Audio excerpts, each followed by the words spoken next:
प्रिय विद्यार्थियों, स्वागत है आपका BA second year political science class में। पॉलिटिकल साइंस विषय का जो आपका सेकंड पेपर है भारतीय राजनीति व्यवस्था, उस पेपर के फिफ्थ चैप्टर जो कि आप देख पा रहे हैं संघीय व्यवस्था एवं संघ राज्य संबंध, इस पर हमारा डिस्कशन जारी है पिछले कुछ वीडियो से। विद्यार्थियों, संघीय व्यवस्था पर हमने डिटेल से चर्चा कर ली है और संघ राज्य संबंध, केंद्र राज्य संबंधों पर हम चर्चा कर रहे हैं। केंद्र राज्य संबंधों को हमने 3 भागों में डिवाइड करके समझा है: केंद्र राज्य विधायी संबंध, प्रशासनिक संबंध और वित्तीय संबंध। तो विधायी संबंध और प्रशासनिक संबंध पर हमने पिछले कुछ वीडियो के माध्यम से चर्चा की। आज हम केंद्र राज्य वित्तीय संबंधों पर डिटेल से चर्चा करेंगे। कई बार प्रश्न परीक्षा में पूछा जाता है, हर तरीके से प्रश्न पूछा जा सकता है। यहाँ से कई जो निबंधात्मक प्रश्न, उसके अलावा जो 5 नंबर के आपके लघुत्तरात्मक क्वेश्चन है या छोटे, उनमें से कई 1 नंबर 2 नंबर के वाले प्रश्न भी निकल के आते हैं। तो अगर आप पूरा वीडियो देखेंगे, अच्छे समझेंगे, तो सारे आपके जो डाउट है वो क्लियर होंगे और सारे जो भी परीक्षा से दृष्टि से महत्वपूर्ण टॉपिक है वो सब कवर होंगे। तो थोड़ा सा आपको ध्यान से वीडियो के साथ बने रहना है और बहुत अच्छे से हम इस टॉपिक पर चर्चा करेंगे। तो देखिए, चर्चा की हम शुरुआत करें उससे पहले जो विद्यार्थी नए जुड़े हैं या जिन्होंने सारे वीडियो अभी नहीं देखे हैं पिछले, वो जाके देख सकते हैं। इस चैनल की प्लेलिस्ट सेक्शन में जाके आपको BA second year political science playlist मिल जाएगी, वहाँ आप जाके देख सकते हैं। आपको उसका लिंक इस वीडियो के डिस्क्रिप्शन में भी मिल जाएगा, वहाँ भी आप जाके देख सकते हैं। पूरे क्रमबद्ध और व्यवस्थित तरीके से सारी वीडियो जो फर्स्ट चैप्टर से अब तक हमने डिस्कस किए हैं वो सब आपको मिल जाएंगे। देखिए विद्यार्थियों, कोई टॉपिक मैं छोड़ नहीं रहा हूँ। परीक्षा की दृष्टि से, आपके आगे कंपटीशन एग्जाम की दृष्टि से, हर दृष्टि से हर टॉपिक महत्वपूर्ण है। और यहाँ हम क्वांटिटी और क्वालिटी दोनों पर हम फोकस कर रहे हैं। मतलब ऐसा भी हम कर रहे हैं कि ये नहीं कि केवल आपका पाठ्यक्रम पूरा कराने के चक्कर में हम कोई टॉपिक छोड़ रहे हैं, ऐसा नहीं है। और क्वालिटी के साथ भी कोई समझौता नहीं है। तो हालांकि आप प्रतिक्रिया जरूर दें जिससे हमें और पता लगे कि क्या सुधार इनमें करना है। तो आइए आज की वीडियो की हम शुरुआत करते हैं और बात करते हैं हम केंद्र राज्य वित्तीय संबंधों की।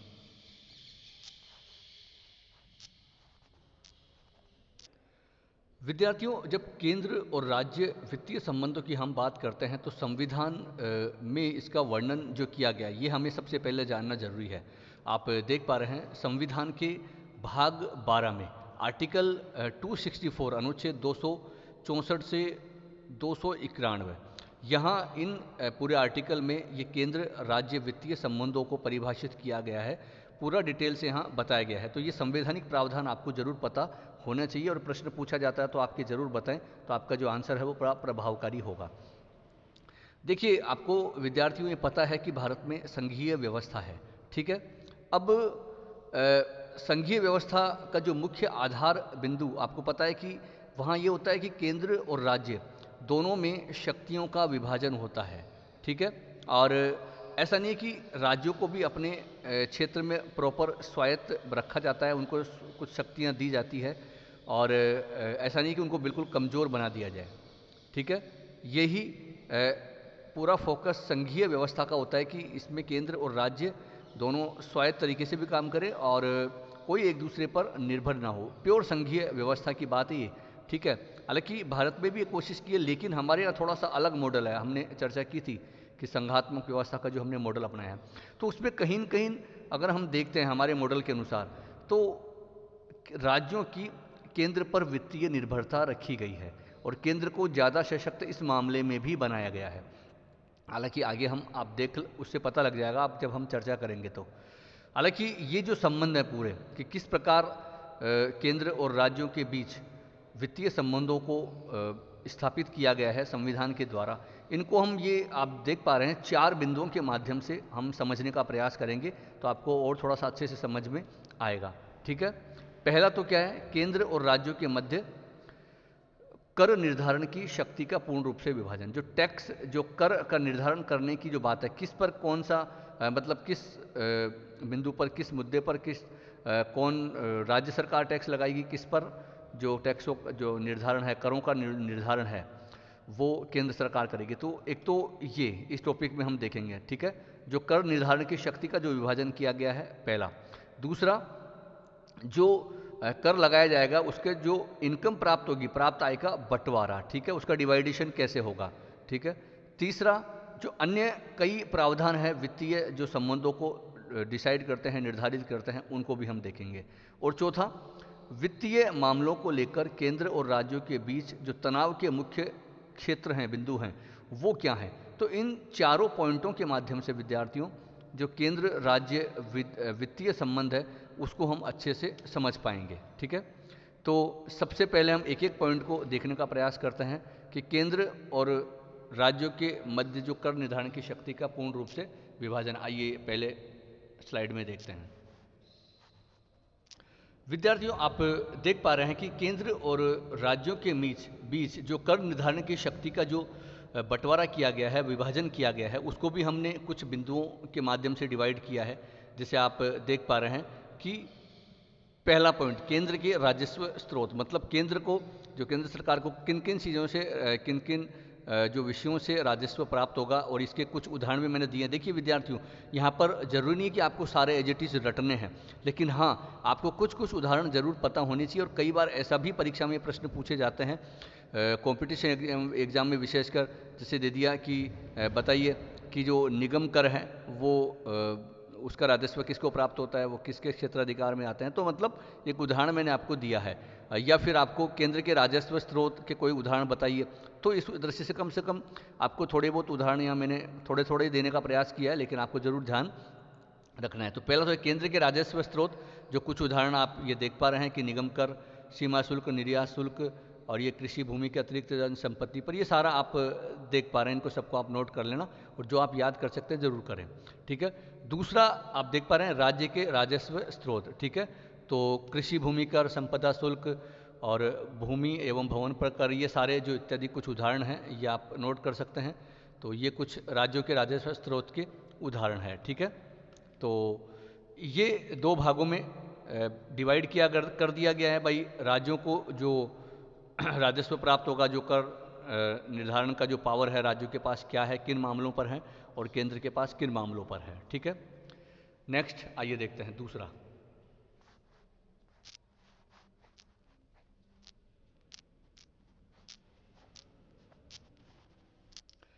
विद्यार्थियों, दूसरा पॉइंट आप देख पा रहे हैं, करों से प्राप्त आय का बंटवारा, ठीक है, कि जो टैक्स लगाए जाएंगे तो उनसे जो इनकम प्राप्त होगी उसका बंटवारा किस किस तरीके से होगा, कौन कर लगाएगा, कौन उसको एकत्रित करेगा, कौन फिर वो किसके पास जाएगा। तो इस तरीके से कुछ पॉइंटों के माध्यम से हमने यहाँ डिवाइडेशन किया है, जिससे कि आपको सही रूप से समझ में आ जाए।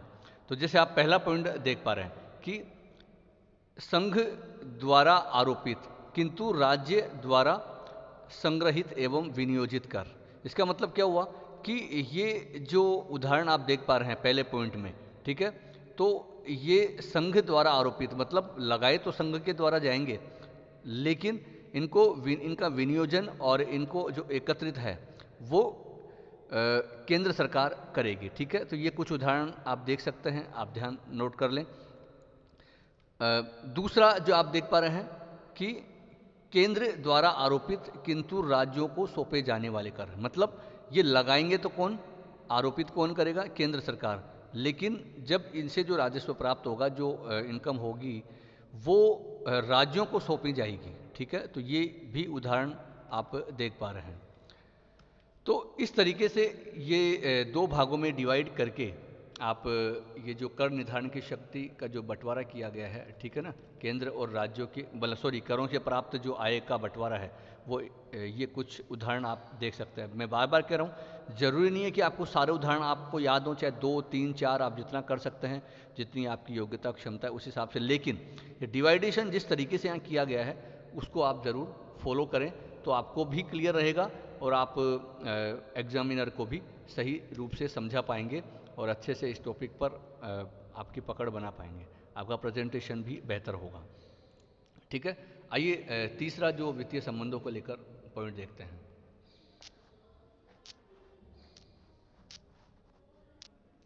तीसरा पॉइंट विद्यार्थियों, कुछ अन्य जो प्रावधान है जो कि वित्तीय संबंधों का निर्धारण करते हैं केंद्र और राज्यों के मध्य। तो वो इन पॉइंटों के माध्यम से आप देख सकते हैं, बहुत महत्वपूर्ण प्रावधान है। देखिए पहला पॉइंट आप देख पा रहे हैं कि संघ की विशेष रूप से अनुदान देने की शक्ति। देखिए एक तो ये कि क्योंकि जैसा कि मैंने कहा आपको पहले भी कि भारतीय संघीय व्यवस्था का जो मॉडल है उसमें ऐसा नहीं है कि राज्यों को इतना सशक्त नहीं बनाया गया, मतलब वित्तीय मामलों पर कहीं न कहीं उनकी केंद्र पर बहुत ज़्यादा निर्भरता है।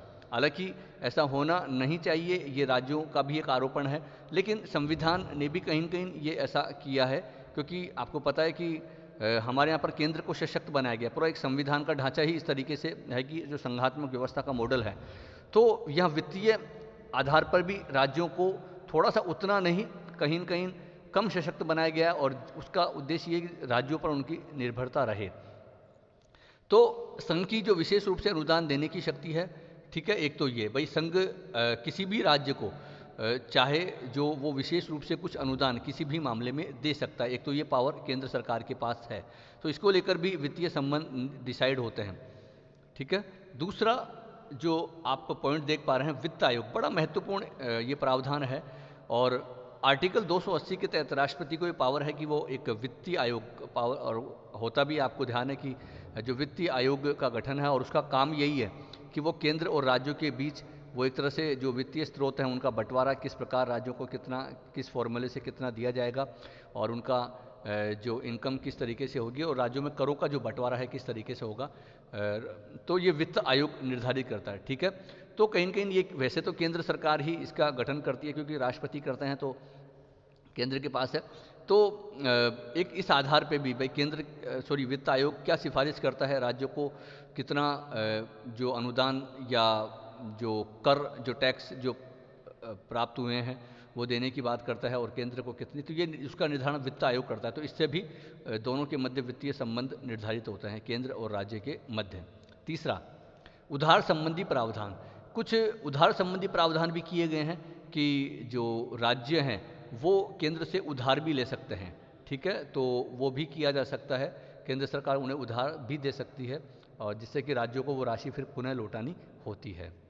चौथा पॉइंट आप देख पा रहे हैं कि करों से संबंधित कुछ विमुक्तियां, मतलब कुछ विमुक्तियां, कुछ विशेष जो उदारता भी एक तरह से अपनाया जा सकती है, कुछ करों से छूट भी दी जा सकती है केंद्र के द्वारा, वो केंद्र के विवेक पर डिपेंड करता है। पांचवा पॉइंट, वित्तीय आपात शक्ति। आपको ध्यान है कि राष्ट्रपति के पास आर्टिकल 360 के तहत, अनुच्छेद 360 के तहत वित्तीय जो आपातकालीन शक्ति है, और उसके तहत जो सारे वित्तीय जो पावर है, कंट्रोल है, वो राज्यों के भी, अगर राष्ट्रपति आपातकाल लगा देते हैं तो वो केंद्र के पास आ जाते हैं। तो इस प्रावधान से भी केंद्र और राज्य के बीच जो वित्तीय संबंध है वो निर्धारित होते हैं, क्योंकि ये एक ऐसी आपातकालीन शक्ति है, तो ऐसे में वो पूरे जो कंट्रोल है वो राज्यों के भी वित्तीय संबंधी वो सारे केंद्र के पास चले जाते हैं, वित्तीय आपातकाल अगर 360 के तहत राष्ट्रपति जी लगाते हैं तो। छठा पॉइंट आप देख पा रहे हैं कि नियंत्रक एवं महालेखा परीक्षक। देखिए ये जो एक संवैधानिक संस्था है, और ये ऑडिट करती है, लेखे जोखे की जांच करती है केंद्र में भी और राज्यों में भी। तो केंद्र की जो एक संवैधानिक संस्था है ये, लेकिन यही कि ये आरोप राज्य लगाते हैं हालांकि कि वो केंद्र का इस संस्था के माध्यम से, इस निकाय के माध्यम से हस्तक्षेप होता है, लेकिन कुल मिलाकर एक स्वतंत्र ये संवैधानिक निकाय है, नियंत्रक एवं महालेखा परीक्षक। तो इस ये राज्यों की भी ऑडिट यही करते हैं, तो इससे भी ये एक वित्तीय संबंध निर्धारित होते हैं। सातवां, राष्ट्रीय विकास परिषद, ठीक है, योजना आयोग जो पहले था उसकी जगह अब नीति आयोग हो गया है।